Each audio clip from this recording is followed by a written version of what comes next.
ညာသူလေးရေရွှေညာသူလေးရေအောက်ပြေအောက်ရွာမှာ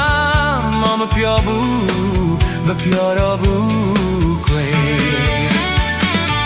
တမလန်ကိုမောင်လွာလာပြီထန်တော်ညိုဝေးကမလေးတော့ညာမြေစီကိုအညာသူလေးနဲ့ချစ်ခဲ့မိ